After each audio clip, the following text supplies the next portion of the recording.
Hello friends, welcome to the world of knowledge अल्फता classes. तो आज हम लोग क्लास 10 के विज्ञान यानी कि साइंस के कुछ मॉडल सेट करेंगे।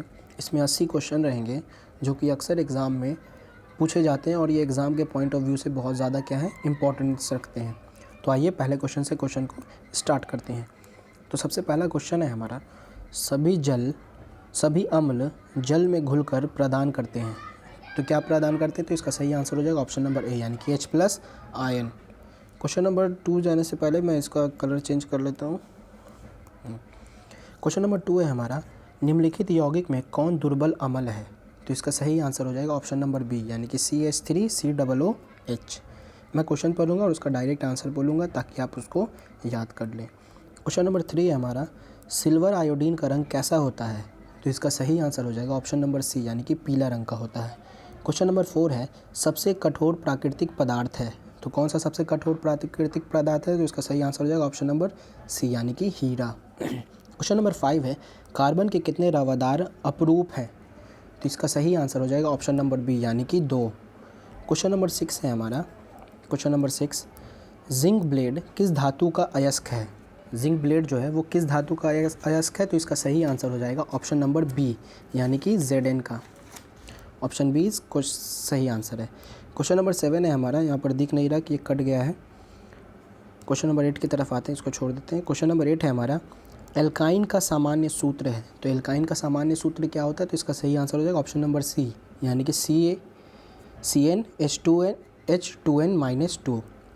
क्वेश्चन नंबर 9 है, किलोवाट घंटा kWh मात्रक है। तो ये किसका मात्रक है? तो इसका सही आंसर हो जाएगा ऑप्शन नंबर ए यानी कि ऊर्जा का। क्वेश्चन नंबर 10 है हमारा, मानव के आँख में प्रवेश करने वाले प्रकाश की मात्रा को नियंत्रित किया जाता है। जब मानव की आँख में कोई प्रकाश जाता है तो उसको कौन नियंत्रित करता है? तो इसका सही आंसर हो जाएगा ऑप्शन नंबर बी यानी कि पुतली द्वारा। क्वेश्चन नंबर 11 है हमारा, कौन सा परंपरागत ऊर्जा स्रोत है? तो इसका सही आंसर हो जाएगा ऑप्शन नंबर सी यानी कि जैव मात्रा, ब्रैकेट में बायोमास। क्वेश्चन नंबर 12 है हमारा, किसी कोश में इलेक्ट्रॉनों की अधिकतम संख्या होती है तो कितनी होती है? तो इसका सही आंसर हो जाएगा ऑप्शन नंबर सी यानी कि 2n2। क्वेश्चन नंबर 13 है हमारा, कौन सा हाइड्रोकार्बन सबसे सरल यौगिक है? तो इसका करेक्ट आंसर है ऑप्शन नंबर ए यानी कि मीथेन। मीथेन जो है वो सबसे सरल यौगिक है। क्वेश्चन नंबर 14 है हमारा, निम्न में से किस धातु का गलनांक सबसे कम है? तो इसका करेक्ट आंसर हो जाएगा ऑप्शन नंबर ए यानी कि Na, जिसको हम सोडियम भी कहते हैं। क्वेश्चन नंबर 15 है हमारा, सोना का परमाणु संख्या क्या है? इसका ऑप्शन यहाँ पर मिटा हुआ है लेकिन इसका सही आंसर हो जाएगा 79। सोना का जो परमाणु संख्या होता है वो कितना होता है? 79 होता है। क्वेश्चन नंबर 16 की तरफ आते हैं। क्वेश्चन नंबर 16 है हमारा, निम्नलिखित में से कौन लवण है? तो कौन लवण है? तो इसका सही आंसर है ऑप्शन नंबर डी यानी कि K2SO4। क्वेश्चन नंबर 17 है, आवर्त सारणी के किस समूह के सभी तत्वों की संयोजकता होती है? तो ये कैसी होती है संयुक्ता? इसका सही आंसर ऑप्शन नंबर ए यानी कि समान होती है। क्वेश्चन नंबर 18 है, निम्नांकित में कौन शराब के रूप में उपयोग में आता है? तो इसका करेक्ट आंसर है ऑप्शन नंबर ए यानी कि एथेनॉल। क्वेश्चन नंबर 19 है हमारा, आवर्त सारणी के तृतीय वर्ग में तत्वों की संख्या कितनी है? तो इसका सही आंसर है ऑप्शन नंबर डी यानी कि 8। क्वेश्चन नंबर 20 है हमारा, सौर सेल में किसका उपयोग होता है? तो इसका सही आंसर हो जाएगा ऑप्शन नंबर सी यानी कि सिलिकॉन का। क्वेश्चन नंबर 21 है, एक तत्व का इलेक्ट्रॉनिक विन्यास 287 है। 287 है। इस तत्व की परमाणु संख्या क्या है? तो इसका सही आंसर हो जाएगा ऑप्शन नंबर सी यानी कि 17। क्वेश्चन नंबर 22 है हमारा, डियोरैलुमीन किस धातु का मिश्र धातु है? तो इसका करेक्ट आंसर हो जाएगा ऑप्शन नंबर सी यानी कि Al। क्वेश्चन नंबर 23 है हमारा, सोडियम फॉस्फेट का अणुसूत्र होता है। तो सोडियम फॉस्फेट का अणुसूत्र क्या होता है? तो इसका सही आंसर हो जाएगा ऑप्शन नंबर बी यानी कि Na3PO4। क्वेश्चन नंबर 24 है, वृक्क की संरचनात्मक एवं क्रियात्मक इकाई को कहते हैं। तो वृक्क की जो संरचनात्मक और क्रियात्मक इकाई क्या है? तो इसका सही आंसर हो जाएगा ऑप्शन नंबर डी यानी कि नेफ्रॉन है। क्वेश्चन नंबर 25 है, सामान्य नेत्र के लिए दूर बिंदु है। तो इसका सही आंसर हो जाएगा ऑप्शन नंबर डी यानी कि अनंत। क्वेश्चन नंबर 26 की तरफ बढ़ते हैं। क्वेश्चन नंबर 26 है हमारा, यदि किसी बीम का प्रतिबिंब का आवर्धन ऋणात्मक है तो उस प्रतिबिंब की प्रकृति क्या होगी? तो इसका सही आंसर हो जाएगा ऑप्शन नंबर डी, यानी कि वास्तविक और उल्टा होगी। क्वेश्चन नंबर 27 है हमारा, प्रकाश के प्रवर्तन के कितने नियम हैं? तो प्रकाश के प्रवर्तन के कितने नियम हैं? इसका सही आंसर ऑप्शन नंबर बी, यानी कि 2 नियम है। क्वेश्चन नंबर 28 है हमारा, एक प्रकाश किरण एक समतल दर्पण पर लंबवत आपतित होती है, तो परावर्तन कोण का मान होगा। तो परावर्तन कोण का मान क्या होगा? इसका सही आंसर ऑप्शन नंबर डी, यानी कि 0 डिग्री। क्वेश्चन नंबर 29 है, वायुमंडल में प्रकाश का कौन सा रंग वर्ण अधिक परिकीर्णन करता है? तो इसका correct answer option number D, यानी कि नीला रंग का। क्वेश्चन नंबर 30 है, वायु में अभिसारी लेंस है, तो वायु में अभिसारी लेंस कौन सा है? इसका सही आंसर ऑप्शन नंबर डी, यानी कि इनमें से कोई भी नहीं। क्वेश्चन नंबर 31 है हमारा, यदि अवतल दर्पण का निचला आधा भाग टूट जाए तो प्रतिबिंब कैसा बनेगा? तो इसका सही आंसर ऑप्शन नंबर डी, यानी कि इनमें से कोई भी नहीं, ऐसा कोई भी प्रतिबिंब तैयार नहीं होगा। क्वेश्चन नंबर 32 है हमारा, क्वेश्चन नंबर 32, जब प्रकाश की किरण हवा विरल माध्यम से कांच सघन माध्यम में जाती है तो वह मुड़ जाती है, तो वो किधर की ओर मुड़ जाती है? तो इसका सही आंसर हो जाएगा ऑप्शन नंबर बी, यानी कि अभिलंब की ओर मुड़ जाती है। क्वेश्चन नंबर 33 है हमारा, वृक्ष सहायता प्रदान करता है, तो वृक्ष किस चीज़ में सहायता प्रदान करता है? तो इसका सही आंसर हो जाएगा ऑप्शन नंबर सी, यानी कि उत्सर्जन में। क्वेश्चन नंबर 34 है, प्रकाश संश्लेषण होता है, तो ये कब होता है प्रकाश संश्लेषण की प्रक्रिया? तो इसका सही आंसर है ऑप्शन नंबर बी, यानी कि केवल दिन में, जब सूर्य का किरण पड़ता है। क्वेश्चन नंबर 35 है, सिनैप्टिक नॉब्स पाया जाता है, तो ये कहाँ पाया जाता है? तो इसका सही आंसर हो जाएगा ऑप्शन नंबर बी, यानी कि मस्तिष्क में। क्वेश्चन नंबर 36 है हमारा, निम्न में सबसे तेज़ हृदय धड़कन किसका होता है?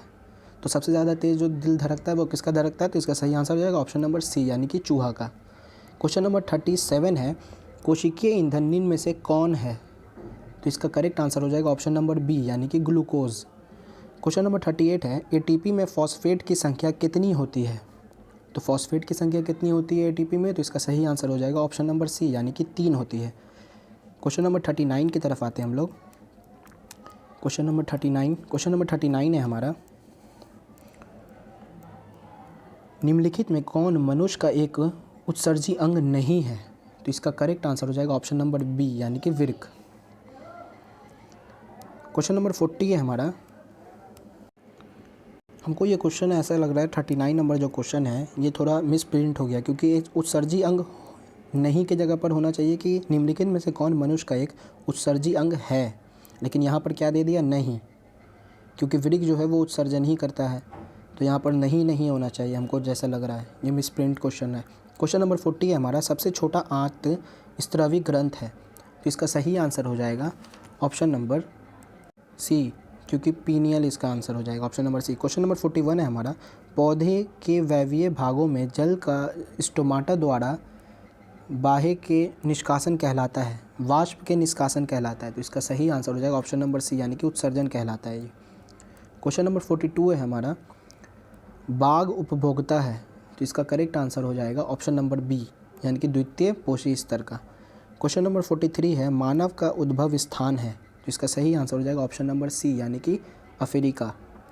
क्वेश्चन नंबर 44 है हमारा, क्रमाकुंचन गति पाई जाती है, तो ये कहाँ होती है या कहाँ पाई जाती है? इसका सही आंसर ऑप्शन नंबर बी, यानी कि ग्रास नली में।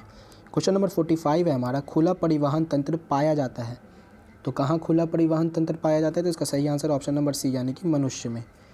क्वेश्चन नंबर 46 की तरफ आते हैं हम लोग। क्वेश्चन नंबर 46 है, रक्त में ऑक्सीजन का वाहक है, तो रक्त में ऑक्सीजन का वाहक कौन है? तो इसका सही आंसर हो जाएगा ऑप्शन नंबर सी, यानी कि हेमोग्लोबिन, जिसको हम लोग HB भी बोलते हैं, इसको HB से डिनोट करते हैं। क्वेश्चन नंबर 47 है हमारा, मानव में ऑटोसोम किस जोड़िए की संख्या होती है, तो कितनी संख्या होती है? तो इसका सही आंसर हो जाएगा ऑप्शन नंबर बी, यानी कि 23। क्वेश्चन नंबर 48 है, प्रकाश संश्लेषण के लिए दृश्य प्रकाश स्पेक्ट्रम को सबसे प्रभावी, यहाँ पे दिख नहीं रहा सही से, प्रभावी, तो इसका करेक्ट आंसर हो जाएगा ऑप्शन नंबर ए, यानी कि लाल। क्वेश्चन नंबर 49 है, पवन विद्युत जनित्र में पवन की चाल कम से कम कितनी होती है? तो इसका सही आंसर हो जाएगा ऑप्शन नंबर सी, यानी कि 15 किलोमीटर प्रति घंटा इसकी चाल होती है। क्वेश्चन नंबर 50 हमारा, विभक्त वलय प्रयुक्त होता है, तो किस चीज़ में यह प्रयुक्त होता है? इसका सही आंसर हो जाएगा ऑप्शन नंबर बी, यानी कि DC मोटर में, डायरेक्ट करंट मोटर में। क्वेश्चन नंबर 51 है हमारा, धात्विक चालकता पदार्थ के अंदर किस कण की गति पर आश्रित है? तो इसका करेक्ट आंसर है ऑप्शन नंबर ए, यानी कि इलेक्ट्रॉन की गति पर यह आश्रित होता है। क्वेश्चन नंबर 52 है हमारा, बॉक्स टाइप सौर कुकर के ऊपरी भाग में कांच का ढक्कन रहता है, इसका कारण है? क्यों रहता है? तो इसका सही आंसर हो जाएगा ऑप्शन नंबर डी, यानी कि इनमें से कोई भी कारण इसमें सही नहीं है। क्वेश्चन नंबर 53 है हमारा, वोल्ट V1 पर शक्ति P1 का एक प्रतिरोधकता वोल्ट V1 पर शक्ति के प्रतिरोध के श्रेणी में जुड़ा है, समतुल प्रतिरोध होगा। तो इसका सही आंसर क्या हो जाएगा? इसका सही फॉर्मूला क्या है? इसका सही फॉर्मूला ऑप्शन नंबर ए है। क्वेश्चन नंबर 54 की तरफ आते हैं। क्वेश्चन नंबर 54 है हमारा, घरेलू वैद्युत परिपथ में प्रत्यवर्ती धारा की आवृत्ति होती है, तो कितनी होती है? तो इसका सही आंसर ऑप्शन नंबर ए है, यानी कि 50 हर्ट्ज होती है। क्वेश्चन नंबर 55 है, निम्नलिखित में से किसका अपवर्तनांक सबसे कम होता है? तो इसका सही आंसर हो जाएगा ऑप्शन नंबर सी, यानी कि पानी का। क्वेश्चन नंबर 56 है, एक साधारण प्रिज्म कितने सतहों से घिरा रहता है? तो इसका सही आंसर है ऑप्शन नंबर सी, यानी कि 5। क्वेश्चन नंबर 57 है, ओजोन परत का अवक्षय करता है, तो ओजोन परत का अवक्षय कौन करता है? तो इसका सही आंसर है ऑप्शन नंबर बी, यानी कि CFC। क्वेश्चन नंबर, जिसको क्लोरोफ्लोरोकार्बन भी कहते हैं।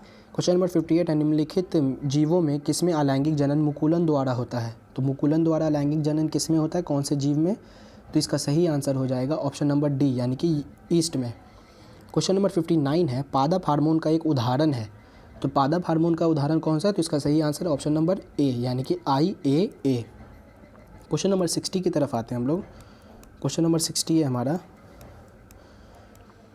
क्वेश्चन नंबर 60, आलू में कायिक प्रबंधन होता है, तो इसका सही आंसर हो जाएगा ऑप्शन नंबर डी, यानी कि तना द्वारा होता है। क्वेश्चन नंबर 61 है, हाइड्रीला पाया जाता है, तो कहाँ पाया जाता है? तो इसका करेक्ट आंसर है ऑप्शन नंबर ए, यानी कि जल में। क्वेश्चन नंबर 62 है, स्वस्थ व्यक्ति का सिस्टोलिक रक्तचाप होता है, कितना होता है? तो इसका सही आंसर हो जाएगा ऑप्शन नंबर बी, यानी कि 12 mmHg।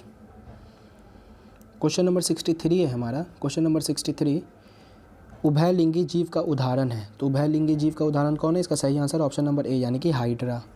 क्वेश्चन नंबर 64 है, मछली में श्वसन होता है, तो इसका सही आंसर ऑप्शन नंबर बी, यानी कि गिल्स द्वारा। क्वेश्चन नंबर 65 है, ऑक्सैलिक अम्ल का प्राकृतिक स्रोत निम्नलिखित में से कौन है? तो ऑक्सैलिक अम्ल किस में पाया जाता है? तो इसका सही आंसर ऑप्शन नंबर ए, यानी कि टमाटर में।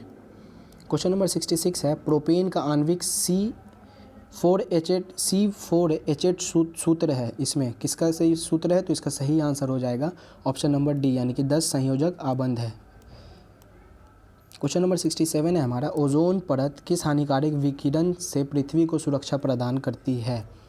तो इसका सही आंसर हो जाएगा ऑप्शन नंबर सी, यानी कि पराबैंगनी विकिरण से। क्वेश्चन नंबर 68 है हमारा, कौन सा अधातु कमरे के ताप पर तरल अवस्था में पाया जाता है? तो वो कौन सा धातु है? तो इसका सही आंसर ऑप्शन नंबर बी, यानी कि ब्रोमीन है वो।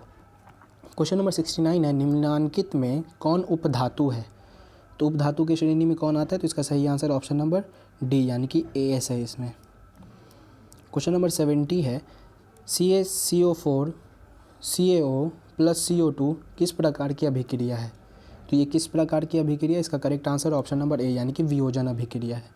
क्वेश्चन नंबर 71 है हमारा, निम्नांकित में कौन समीकरण संतुलित है? तो इसमें से कौन समीकरण संतुलित है ये बताना है, तो इसका सही आंसर ऑप्शन नंबर बी, यानी कि Zn + H2SO4 अभिक्रिया कर ZnSO4 + H2 निकालता है। क्वेश्चन नंबर 72 है हमारा, निम्नलिखित में से किसके द्वारा औद्योगिक क्षेत्र में अम्ल वर्षा होती है? तो इसका सही आंसर ऑप्शन नंबर बी, यानी कि कार्बन डाइऑक्साइड के द्वारा। क्वेश्चन नंबर 73 है हमारा, फोकस दूरी 10 सेंटीमीटर के अवतल दर्पण द्वारा उत्पन्न आवर्धन धनात्मक होगा यदि वस्तु दूरी का मान कितना होना चाहिए? तो इसका सही आंसर हो जाएगा ऑप्शन नंबर सी, यानी कि 10 सेंटीमीटर से कम होना चाहिए। तो क्वेश्चन नंबर 74 है हमारा, फोकस से ध्रुव की ओर आने पर अवतल दर्पण में आवर्धन का मान क्या होता है? तो इसका सही आंसर हो जाएगा ऑप्शन नंबर बी, यानी कि घटता है। क्वेश्चन नंबर 75 की तरफ आते हैं हम लोग। क्वेश्चन नंबर 75 है, जल विद्युत संयंत्र किस ऊर्जा को विद्युत ऊर्जा में रूपांतरित करता है? तो इसका करेक्ट आंसर है ऑप्शन नंबर सी, यानी कि स्थितिज ऊर्जा को। क्वेश्चन नंबर 76 है हमारा। क्वेश्चन नंबर 76, तांबे की तार की एक आयताकार कुंडली किसी चुंबकीय क्षेत्र में घूर्णी गति कर रही है। इस कुंडली में प्रेरित विद्युत धारा की दिशा में कितनी परिभ्रमण के पश्चात परिवर्तन होता है? तो इसका करेक्ट आंसर है ऑप्शन नंबर बी यानी कि आधा।